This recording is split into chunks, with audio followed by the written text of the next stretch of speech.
Praise the Lord. Abraham கூடார வாசலில் காத்திருந்தான். அவனுக்கு ஈசாக் என்கிற ஆசீர்வாதம் கிடைத்தது. சோதோமின் வாசலிலே லோத்து உட்கார்ந்திருந்தான். அவன் ஜீவன் காப்பாற்றப்பட்டது. பட்டண வாசலிலே போவாஸ் உட்கார்ந்திருந்தான். ரூத் என்கிற குணசாலி அவனுக்கு கிடைத்தது. மொர்தகாய் அரண்மனை வாசலிலே காத்திருந்தான். அவனுக்கு எஸ்தரை ராஜாத்தியாய் பார்க்கும் ஒரு பாக்கியம் கிடைத்தது. ஒலிமுக வாசலிலே தாவீது ராஜா காத்திருந்தான், உட்கார்ந்திருந்தான்.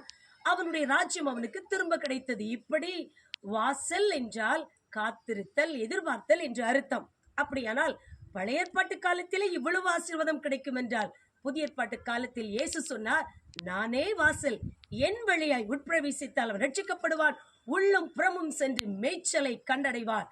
தேவ பிள்ளைகளே, இயேசுவாகிய வாசலுக்குள் பிரவேசியுங்கள்.